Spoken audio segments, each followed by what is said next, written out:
అందరికీ నమస్కారం. నా ప్రాణ పార్ట్ 99.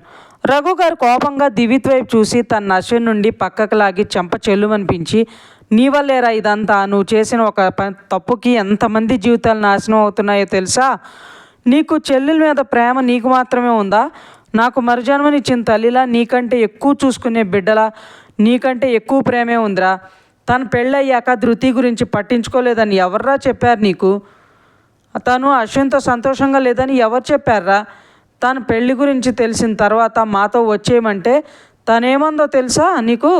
నా భర్త చాలా మంచివాడు, తనేదో నన్ను అపార్థం చేసుకుని నాతో కోపంగా ఉంటే ఆయన్ని వదిలి ఎలా వచ్చేయమంటారు? ఆయన తన తల్లి తండ్రి ప్రేమకి దూరం అయ్యారు. ఆ ప్రేమను మొత్తం నేనే చూపించాలప్ప. చిన్ను మీద ఆయన ప్రేమను చూశాక తెలిసింది నాకు ఆయన ఏంటో. అప్పుడే నేను ఆయనతో ప్రేమలో పడిపోయాను.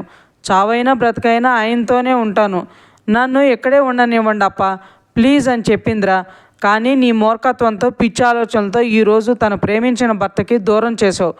పెళ్ళైన రోజే తను మనస్ఫూర్తిగా భర్తను ఒప్పుకుంది. ఆ తర్వాత అశ్విన్ గురించి తెలిసే ప్రేమించిందిరా. తన ప్రేమను దూరం చేయొద్దని అడిగా కూడా బలవంతంగా పిలుచుకుని రమ్మంటావా అంటారు రఘు గారు ఆవేశంగా. అవునన్నయ్య, నాతో కూడా చెప్పింది. అశ్విన్ గారికి నా ప్రేమ ఒకటే సరిపోదు, తనకెంతో ఇష్టమైన వాళ్ళ అమ్మగారిని ఆయనకి ఇస్తే అప్పుడు తన కళ్ళల్లో కనిపించే సంతోషం చూడాలని ఉంది నాకు అన్నది. అంత ప్రేమిస్తుంది అశ్విన్ గారిని అంటుంది అంజు. అశ్విన్ ఇదంతా విని తను చేసిన పనికి తన మీద తనకే అసహ్యం వేస్తుంటే తన చేతిలో ఉన్న కార్ కీస్ని గట్టిగా నొక్కి పెట్టి పట్టుకుంటాడు. ఆల్రెడీ దెబ్బ తగిలిన చెయ్యి అవడంతో మళ్ళీ బ్లడ్ పోతుంటుంది. దివిత్తు బాధగా, పిన్ని చావుకు కారణం వీళ్ళేనన్నా. ధృతి తల్లి తండ్రి ప్రేమకు దూరం కావడానికి కారణం వీళ్ళే. తను చిన్నప్పటి నుండి పడ్డ కష్టాలకు, తండ్రి ప్రేమ కోసం తను చూపించిన ఎదురు చూపుకు, తను పడ్డ ఆవేదనకి కారణం వీళ్ళే. అందుకే నేను ఇలా చేశాను అంటాడు. ధృతి అమ్మగారు చావుకి కారణం వీళ్ళే అనేసరికి అందరూ షాక్ అవుతారు, ముఖ్యంగా ఆనంద్ గారు. ఏమంటున్నావు దివిత్, మమతను వీళ్ళు చంపడం ఏంటి అని అడుగుతారు రఘు గారు అయోమయంగా. అవును నాన్న, పిన్నికి యాక్సిడెంట్ చేసింది వీళ్ళే. అంతేకాదు స్వీటీని 25 కోట్లు కాంట్రాక్ట్ మ్యారేజ్ చేసుకున్నారు. తన కన్యళ్ళకి అప్పుడు కారణం వీళ్ళే, ఇప్పుడు వీళ్ళే అంటాడు దివిత్ కోపంగా బాధగా. రఘు గారు ఆనంద్ గారి దగ్గరికి వెళ్ళి, ఇదంతా నిజమే, మీరు నా కూతురు జీవితాన్ని నాశనం చేశారా అని అడుగుతారు. ఆనంద్ గారు ఏం మాట్లాడలేక నన్ను క్షమించండి అని చేతులెత్తి దండం పెడతారు. అశ్విన్కి ఏమీ అర్థం కాక వాళ్ళ నాన్నను చూస్తూ ఉంటాడు. మీరు చేసిన తప్పుకి నా కూతురు జీవితాన్ని బలి చేశారు. ఇప్పుడు మీ కొడుకు కాంట్రాక్ట్ మ్యారేజ్ చేసుకుని మళ్ళీ నా కూతురు జీవితంతో ఆడుకున్నాడు. అందుకేనా నా కొడుకు తప్పు చేసినా మీరేమీ మాట్లాడలేదు, ఒక్క మాట కూడా అనలేదు. ఏం మనిషి అండి మీరు? మీ స్వార్థం కోసం ఒక ఆడపిల్ల బతుకుతో ఆడుకున్నారు మీరు, మీ కొడుకు అంటారు రఘు గారు ఆవేశంగా. ఆనంద్ గారు బాధగా, నన్ను క్షమించండి రఘు గారు, నేను కావాలని చేయలేదు, అసలు ఏం జరిగిందో చెప్తాను అని చెప్పడం స్టార్ట్ చేస్తారు. లాగ్ లేకుండా షార్ట్ చేసి చెప్పేస్తాను. ఆనంద్ గారు ఆయన ఫ్రెండ్ చెల్లైన అనురాధ గారు, వాళ్ళిద్దరూ ఒకరినొకరు ఇష్టపడి పెద్దవాళ్ళని ఒప్పించి పెళ్లి చేసుకుంటారు. అప్పటికే ఆనంద్ గారు వెల్ సెటిల్డ్.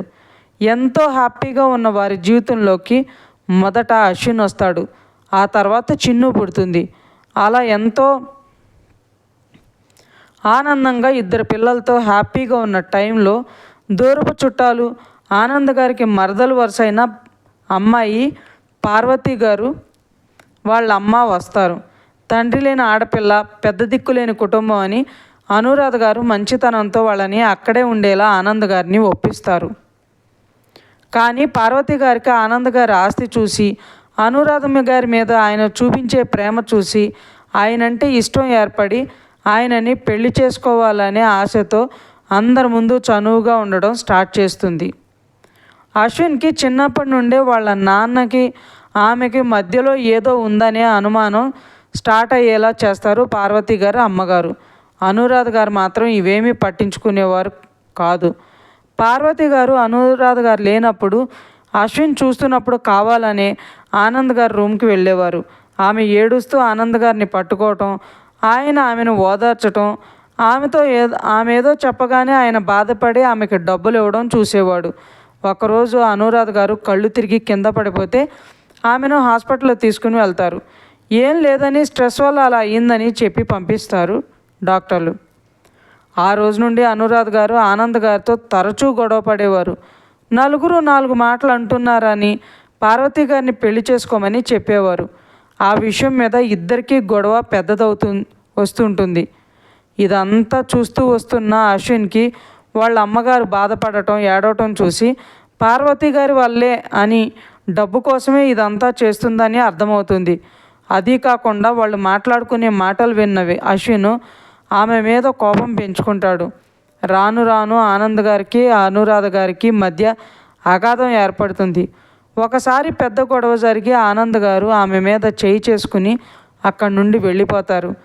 ఆనంద్ గారు తిరిగి వచ్చేసరికి అనురాధ గారు ఇంట్లో నుండి వెళ్ళిపోతారు. అశ్విన్ స్కూల్ నుండి ఇంటికి రాగానే వాళ్ళ అమ్మ గురించి తెలుసుకుని వెళ్ళి ఆనంద్ గారితో గొడవ పడతాడు. పార్వతి గారి గురించి మా అమ్మని బాధ పెడుతున్నావు అని అరుస్తూ పార్వతి గారిని కూడా ఎలా పడితే అలా తిట్టి ఆమెను లాక్కుని వెళ్ళి ఇంట్లో నుండి బయటికి గెంటేస్తాడు. పెద్దవాళ్ళంటే గౌరవం లేకుండా మాట్లాడి దురుసుగా ప్రవర్తించిన అశ్విన్ని కొడతారు ఆనంద్ గారు. తర్వాత ఆనంద్ గారు ఇంట్లో లేరని తెలుసుకుని ఆవిడ కోసం వెతకటం అనురాధ గారు ఇంట్లో లేరని తెలుసుకుని ఆవిడ కోసం వెతకడం స్టార్ట్ చేస్తారు ఆనంద్ గారు. చాలా చోట్ల వెతుకుతారు, కానీ ఆమె ఎక్కడా కనిపించరు. ఎవరిని అడిగినా మా ఇంటికి రాలేదని చెప్తారు. ఆయన చాలా కృంగిపోతారు. అశ్విన్ ఆనంద్ గారితో మాట్లాడటమే మానేస్తాడు. సరిగా తిండి తినేవాడు కాదు. వాళ్ళ అమ్మ గురించి తలుచుకుని చాలా డిప్రెషన్లో వెళ్ళిపోతాడు. ఆనంద్ గారిని దగ్గరకు కూడా రానిచ్చేవాడు కాదు అశ్విన్. వాళ్ళ చెల్లిని కూడా తనే చూసుకునేవాడు. అలా 1 సంవత్సరం గడిచిన తర్వాత ఒకరోజు ఒక వ్యక్తి వచ్చి ఆనంద్ గారిని ఒక ఇంటికి తీసుకెళ్తాడు. అక్కడ అనురాధ గారు చావు బతుకుల మధ్య ఉంటారు. ఆవిడని చూసిన ఆనంద్ గారికి ఏడుపు తన్నుకొస్తుంటే అనురాధ గారు నవ్వుతూ, నన్ను ఇలా చూస్తూ మీరు రోజు బాధపడతారనే మిమ్మల్ని అనుమానిస్తూ పిచ్చి మాటలన్నీ మాట్లాడేదాన్ని. మీతో గొడవ పడుతూ మీకు విసుగు తెప్పిస్తే అయినా పార్వతిని పెళ్లి చేసుకుంటారనుకున్నాను. అందుకే మీతో కావాలనే గొడవ పెట్టుకుని ఇంటి నుండి మీ నుండి దూరంగా వచ్చేసాను. కానీ మీరు అలా చేయలేదు ఆనంద్. నేను మీతో ఎంత గొడవ చేసి మీకు కోపం తెప్పిస్తే అలా అయినా మీరు పార్వతిని పెళ్లి చేసుకొని నా స్థానంలో తనని తీసుకొచ్చి నేను చనిపోయాక తల్లి లేని నా బిడ్డలకి తల్లిని చేస్తారనుకున్నాను. కానీ మీరు మారలేదు, మీ మనసు మారలేదు. అందుకే నేను అక్కడ ఉండకుండా మీకు చెప్పకుండా వచ్చేస్తే అన్నా నా మీద అసహ్యం కోపం వస్తుంది, నన్ను మర్చిపోతారా అనుకున్నాను. నాకు క్యాన్సర్ అన్న విషయం మీకు తెలిస్తే తట్టుకోలేరు. అది ఆఖరి స్టేజ్ ఉందని తెలిస్తే మీరు నా మీద ప్రేమతో పిల్లల్ని పట్టించుకోరు అనిపించింది. అందుకే ఇలా చేసి మీ మనసు విరిచేయాలని అనుకున్నాను. నా పిల్లలకి ఇంకొక తల్లిని మీకు తోడుగా ఒక భార్యని తీసుకురావాలి అనుకున్నాను అని ఏడుస్తారు. ఆనంద్ గారు కూడా ఏడుస్తూ, నా ప్రాణం నువ్వైతే నేను ఇంకొకరి గురించి ఆలోచిస్తానని ఎలా అనుకున్నావను? నువ్వు ఇలా పిచ్చిగా ఆలోచించి నా నుండి దూరంగా వచ్చేసి చివరి రోజుల్లో కూడా నిన్ను చూసుకునే భాగ్యం లేకుండా చేసావు. ఉన్నన్ని రోజులు కూడా నాతో ఉండకోకుండా వచ్చేసావు అంటారు. అనురాధ గారు చివరిసారి మిమ్మల్ని చూడాలని మీ ఒడిలోనే కన్నుమూయాలని అనిపించిందండి. మన పిల్లలు జాగ్రత్త, నేను చనిపోయానన్న సంగతి వాళ్ళకి తెలియనివ్వకండి. చిన్నపిల్లలు తట్టుకోలేరండి. వాళ్ళకి చెప్పనని మాట ఇవ్వండి అని మాట తీసుకుంటూ అలానే ఆనంద్ గారు ఒళ్ళో కన్నుమోస్తారు. అనురాధ గారిని తీసుకుని వాళ్ళ ఊరికి వెళ్తారు ఆనంద్ గారు. అక్కడ దహన సంస్కారాలు చేసి అక్కడి నుండి రిటర్న్ వస్తూ ఆవిడ గురించి బాధపడుతూ ఆలోచనలో ఉన్న ఆనంద్ గారు మమత గారికి యాక్సిడెంట్ చేస్తారు. ఆనంద్ గారు అశ్విన్ గురించి, పిల్లల గురించి మమత గారిని హాస్పిటల్లో జాయిన్ చేసి డబ్బు కట్టేసి డాక్టర్తో మాట్లాడి అక్కడి నుండి వెళ్ళిపోతారు. అదండి సంగతి. అశ్విన్కి వాళ్ళ నాన్నకి ఉన్న గొడవ. ఆ తర్వాత కాలేజీలో చదివే టైంలో కూడా మనీ మీద నడిచే ప్రేమలు చూసి అశ్విన్కి అమ్మాయిల మీద మంచి అభిప్రాయం ఏర్పడదు. ఆనంద్ గారు రఘు గారి చేతులు పట్టుకుని, ఈ విషయం నా పిల్లలకి తెలియదండి. నా పిల్లల భవిష్యత్తు గురించి ఆలోచించి తల్లి లేని పిల్లలని భయపడి ఆ రోజు అలా వెళ్ళిపోయాను. ఆ తర్వాత కూడా నేను అప్పుడప్పుడు ధృతిని చూసి వచ్చేవాడిని. మీరు తనను తీసుకెళ్ళిన దగ్గర నుండి తన బాగోగులన్నీ నేనే చూసుకునేలా ఏర్పాటు చేశాను. కానీ తన తల్లిని పోగొట్టుకుని తండ్రి ప్రేమను కూడా దూరం చేసుకుందని తెలుసుకోలేకపోయాను. నన్ను క్షమించండి అంటారు ఆనంద్ గారు. మీరు ఏం చేసినా ఎంత బాధ పెట్టినా నా బంగారు తల్లి తట్టుకుని నిలబడింది. ఇప్పుడు మీ అబ్బాయి తనని ఏం చేశాడో తెలియదు, కానీ ఇప్పుడు నా బిడ్డ ఉన్న పరిస్థితి కారణం మాత్రం మీరే. మీ తప్పు లేదని మీరు ఆ రోజే మీ అబ్బాయికి అర్థమయ్యేలా చెప్పుంటే ఈరోజు అమ్మాయిల మీద ఉన్న అతని ఒపీనియన్ వేరేలా ఉండేది, నా బిడ్డ సంతోషంగా ఉండేది అని అక్కడి నుండి ధృతి దగ్గరకు వెళ్ళడానికి బయటకు వస్తారు. వెనకే దివిత్ కూడా వెళ్తాడు. ఇంతలో డాక్టర్ వచ్చి చిన్ను కోమాలోకి వెళ్ళిందని, కాకపోతే మీరు మాట్లాడే మాటలు తనకు అర్థమవుతాయని చెప్తారు. అశ్విన్, రిషి, ఆనంద్ గారు చాలా బాధపడతారు. అంజు రిషిని పట్టించుకోకుండా వాళ్ళ అమ్మగారి దగ్గరికి వెళ్ళి అక్కడే కూర్చుని బాధపడుతూ ఉంటుంది. ఇదండి అశ్విన్కి ధృతికి మధ్య, రిషికి అంజుకి మధ్య, దివిత్కి చిన్నుకి మధ్య జరిగింది. ఇంకా రోహన్ గురించి అంటే అతను ముందే తన ప్రేమ తనకు దక్కదు అని వదిలేస్తాడు. ధృతి అశ్విన్ని వద్దు అనుకోవడానికి కారణం తాళి తెంచేసి ఆమె పట్ల అమానుషంగా ప్రవర్తించటం.